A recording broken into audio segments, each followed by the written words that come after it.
Hello everyone, আবারও সবাইকে welcome জানাচ্ছি ডেলি লাইফ ব্লগ চ্যানেলে। আমি শাড়িগুলো কিভাবে যত্ন নেই আর কিভাবে গুছিয়ে রাখি আমি তোমাদের সঙ্গে শেয়ার করব। এই যে শাড়িগুলো দেখছো, সাধারণত এই শাড়িগুলো আমরা এভাবে কত সময় রেখে দিই যে একটা শাড়ি টান দিতে আরেকটা শাড়ি বের হয়ে যায়। যেরকম ধরো এই যে উপরের শাড়িটা যদি আমি এইভাবে টান দিই, একদমই একটা শাড়ির সঙ্গে আরেকটা শাড়ি একদমই বের হবে না। আমি এরকমভাবেই রেখেছি শাড়িগুলো। তো এই যে ভাঁজ করার পদ্ধতি, কীভাবে ভাঁজ করব চলো দেখে নাও। তো প্রথমে আমি তোমাদের সঙ্গে শেয়ার করছি তাঁতের শাড়িগুলো কিভাবে ভাঁজ করব। এই তাঁতের শাড়িগুলো যেহেতু আমরা পুজোর জন্য স্পেশালি আমরা এইগুলো ক্যারি করি।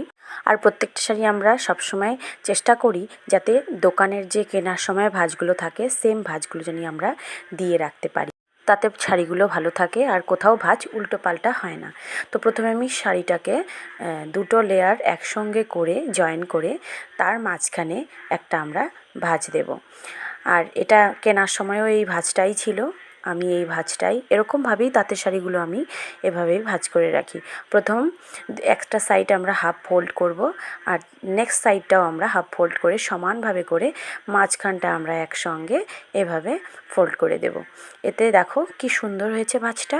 আর এটা আমরা একটা শাড়ির সঙ্গে যদি থাকেও ভাঁজ করলে দুটো তিনটে শাড়ি একসঙ্গে বেরও হয়ে আসে না, খুব সুন্দরভাবে আমরা শাড়িগুলো রাখতে পারি। নেক্সট এই যে সুতির শাড়ি, এটা আমি সবসময় ব্যবহার করি।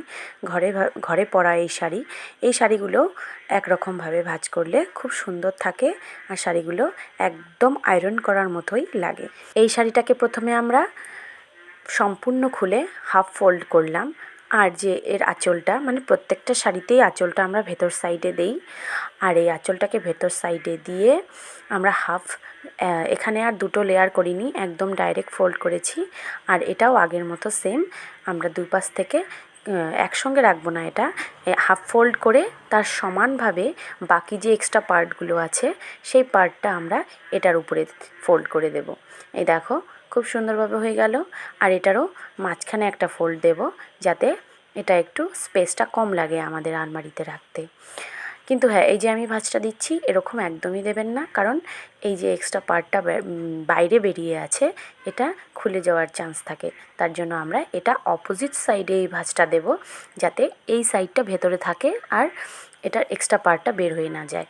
তারপর আসলাম, এগুলো হচ্ছে আমাদের পার্টি ওয়্যার শাড়ি, যেগুলো নাকি আমরা স্পেশাল ওকেশনে ক্যারি করি।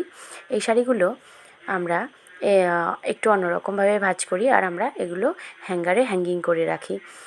এই শাড়িগুলোকে আমরা মাঝামাঝি ফোল্ড করে তার মাঝখানে একটা ফোল্ড করে তা আমরা হ্যাঙ্গারে হ্যাঙ্গিং করে রাখবো। এটা হ্যাঙ্গারে হ্যাঙ্গিং করে রাখলে কি হয়, একদমই শাড়িটা খুব সুন্দরভাবে থাকে, কোনো রকমের কোনো এক্সট্রা ভাঁজ এই শাড়িগুলোতে হয় না। এই যে দেখতেই পাচ্ছ, সেমভাবে আমি আরেকটা শাড়িও ফোল্ড করে তোমাদের দেখাবো। এই যে দেখো, আর এটা করে কি হয়, শাড়িগুলো দেখতেও খুব সুন্দর লাগে আর শাড়ি গুছিয়ে রাখলে এমনিও দেখতে খুব সুন্দর লাগে। এই যে হলুদ শাড়িটা, এটাও আমাদের পার্টি ওয়্যার শাড়ি। এটাও আমি সেমভাবে মাঝখানে ফোল্ড করে তারপর তার মাঝখানে একটাই ফোল্ড দেব, দিয়ে তারপরে যে আমি হ্যাঙ্গারে হ্যাঙ্গিং করে রাখবো।